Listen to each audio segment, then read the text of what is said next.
ఉండము. ఎలా ఉండగలము తాత అని అన్నారు దేవగానికి. అయినా సరే ఇయ్యవలసిందే అనేను మునీశ్వరుడు. సరే తాత ఇస్తాము, కానీ ఒకల్ని ఇష్టపడి ముట్టుకోవాలి, ఆమెనే ఇస్తాము అని అనిరి. అప్పుడు వాళ్ళ దుస్తులు ఇచ్చి పంపెను. వాళ్ళు పోయిన తర్వాత పిల్లవానికి మునీశ్వరుడు ఇలా చెప్పెను. ఓ పిల్లోడా, 7గురిలో బాగా ఏజై ఉన్న ఆమెనే ముట్టుకో, లేదా మంచిగా అగుపించు నీ వయసుకు దగ్గ ఈమెనే కావాలి అని ముట్టుకుంటే వాళ్ళలో పెద్ద అక్కాయి ఉంటుంది. వాళ్ళు మిగిలిన వాళ్ళు మరదళ్ళు అవుతారని నిన్నే చేసుకుంటారు. అందుకు నేను చెప్పిన విధంగానే ఆ ముసలి ఏజు కనిపించు ఆమెను ముట్టుకుంటే అదినెలు అవుతారు. ఒక్కదానినే ఇచ్చి పెళ్లి చేస్తారు అని చెప్పాను మునీశ్వరుడు. అవును మునీశ్వర అనేను.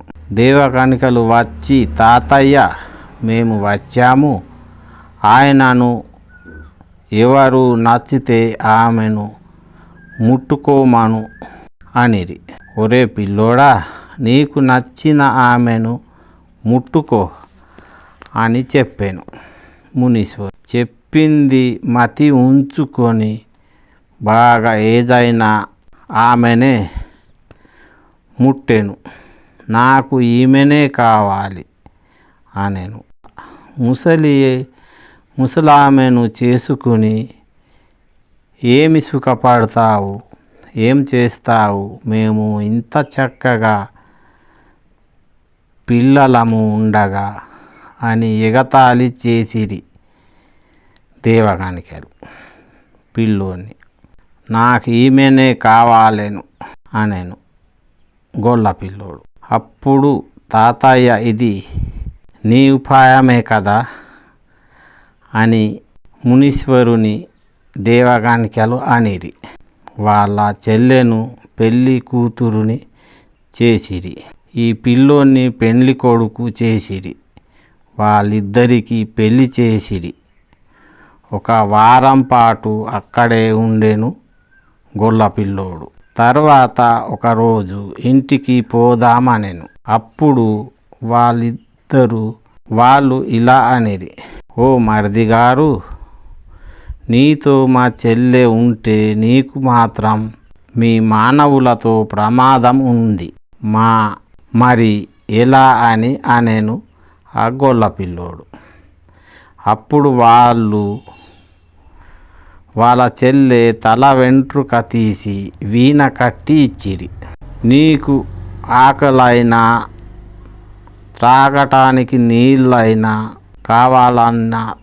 నీళ్ళు కావాలన్నా వీణ వాయిస్తే నీ ముందు ఉంటుంది అని చెప్పి, ఏ అవసరానికైనా ఏ రాత్రి పగలు ఎప్పుడైనా నీ వద్దకు వస్తుంది అని చెప్పి పంపిరి. ఆ పిల్లోడు మునీశ్వరుని అడిగి అక్కడి నుండి ఇంటికి బయలుదేరెను ఆ గొల్ల పిల్లోడు.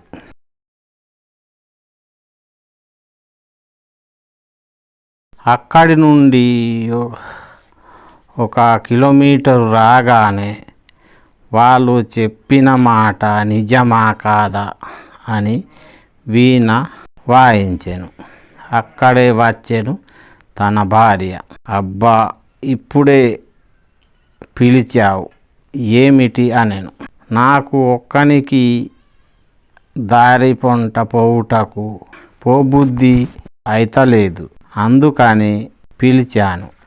నీకు అక్కలు చెప్పారు కదా, ఎలాగైనా వెళ్ళక తప్పదు. నీవు ఇంటికి అందిన తర్వాత నీ వీణ మీటు ఇంట్లోనే ఉంటాను అని చెప్పి మాయమాయెను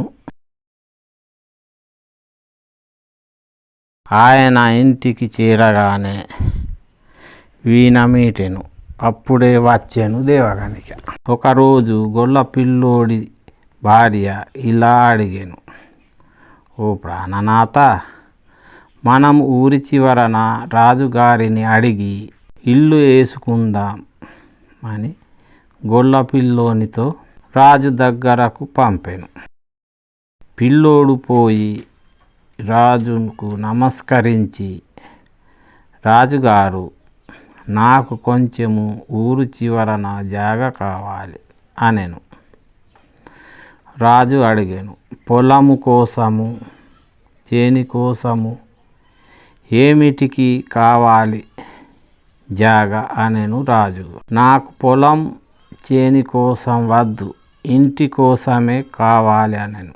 సరే, ఊరి చివరలో పుట్ర పొరుకల బీడున్నది, పొరుకలు కొట్టుకొని ఇల్లు కట్టుకో అని రాజు చెప్పాను. పిల్లవాడు సంతోషంతో వచ్చి భార్యకు చెప్పాను. సరే, మనం పోయి జాగా ఎక్కడ ఉన్నదో చూసి వస్తాము పా అని ఇద్దరు భార్యాభర్తలు ఆ బీడుకు పోయిరి. తిరిగి చూసిరి బీడును. ప్రాణనాథ, నీవు కనులు మూసుకో మనెను దేవగానికి.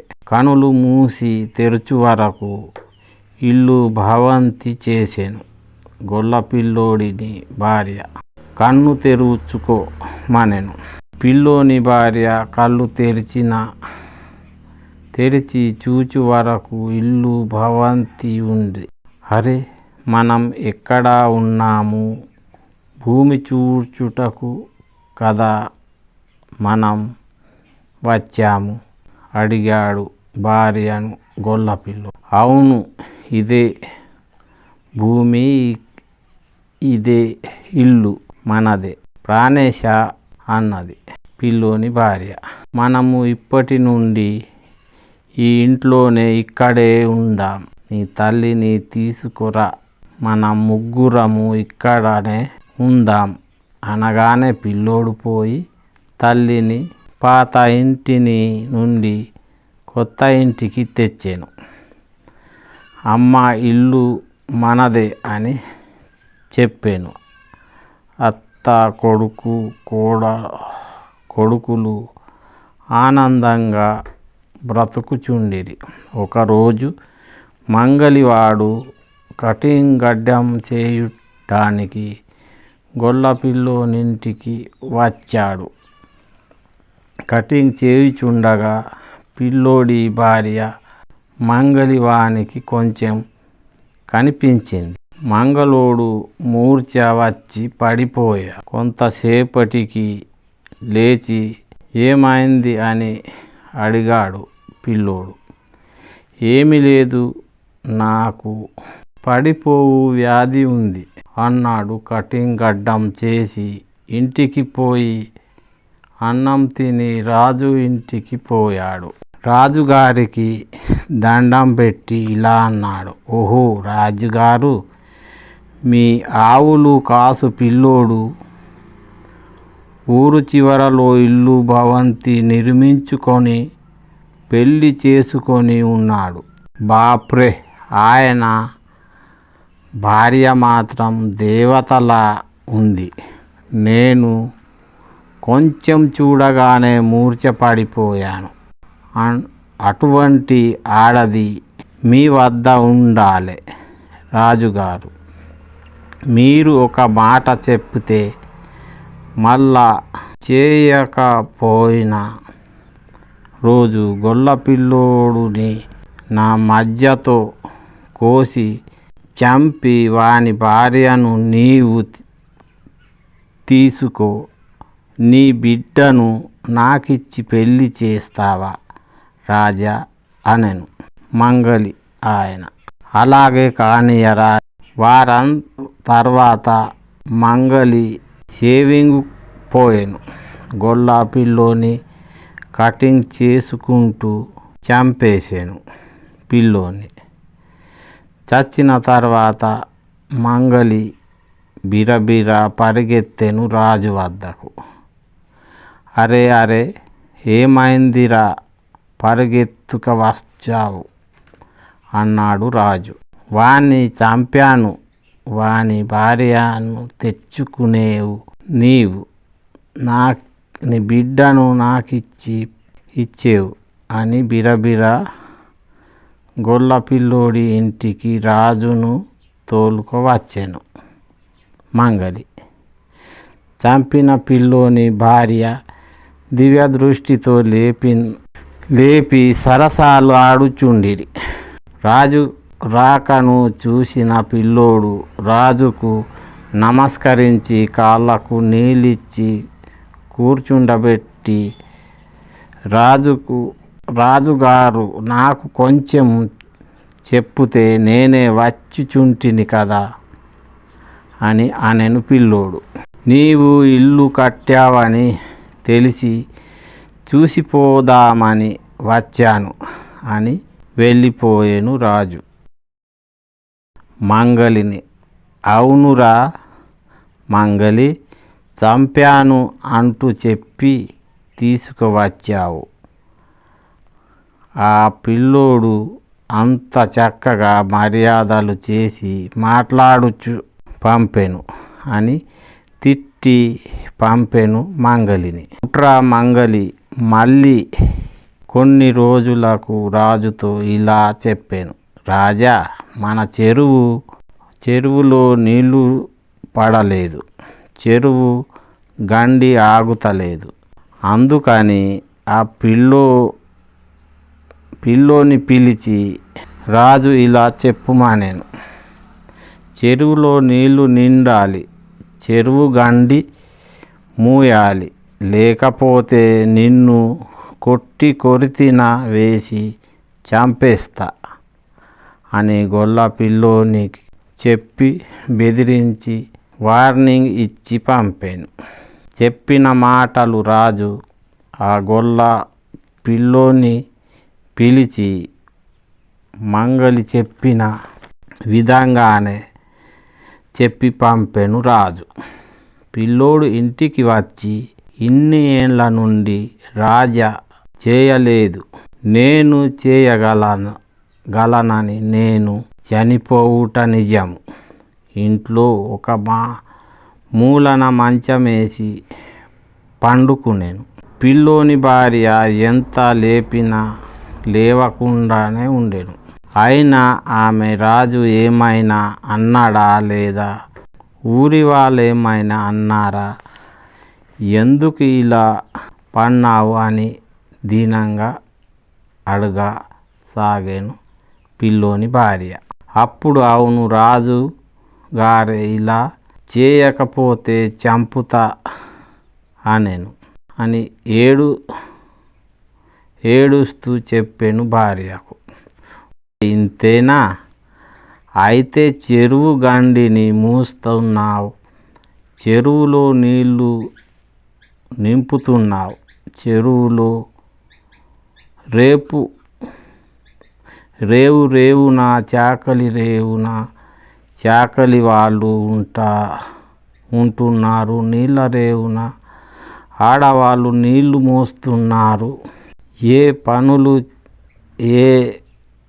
రేవున పనులు నీళ్లు త్రాగుచున్నావు, దాని కొరకు బాధపడకు, లేచి త్రాణాలు చేసి అన్నం తిను అనెను పిల్లోని భార్య. అప్పుడు పిల్లోడు అన్నం తినెను. కానీ పిల్లోనికి భయమే ఉంది. కానీ సాయంత్రం అవ్వగానే, ప్రాణేశ, చెరువు ఎక్కడ ఉంది, పోదాం అనెను గొల్లపిల్లోడి భార్య. చెరువు కట్టకు పోయి ఆమె నీళ్లతో జపం చేసి మొక్కెను. అంతలో చెరువు ఖండి మూతబడి చెరువు నిండి మత్తడి పారుచుండెను. అప్పుడు పిల్లోడు భార్యను కౌగలించి, నా ప్రాణాలు కాపాడావంటూ మురిసిపోయేను గొల్లపిల్లోడు. అక్కడ నుండి ఇంటికి వచ్చిరి. తెల్లారేసరికి అందరూ ప్రజలు ఇదేమి మాయ అంటూ, ఇదేమి మాయ, రాజుగారు నీళ్లు తెచ్చారు అని ఆనందించిరి. ప్రజల రాజు కూడా ఆనందించాడు. గొల్లపిల్లోని రాజు పిలిచి, నీకు ఏమి కావాలి, ఏమి కోరుమనెను. మహారాజా, నాకు ఏమి వద్దు, చిన్నతనము నుండి ఎలా ఉన్నానో అలానే బ్రతుకుతాను, మీ ఆశీస్సులు ఉంటే చాలు అంటూ పిల్లోడు ఇంటికి వచ్చాను. మళ్ళీ మంగలి ఏదో కుట్ర మోసుకో వచ్చాను. ఒరే మంగలి, ఏమి కుట్ర తెచ్చావు? వాణ్ణి ఎందుకు చంపాలనుకుంటున్నావు?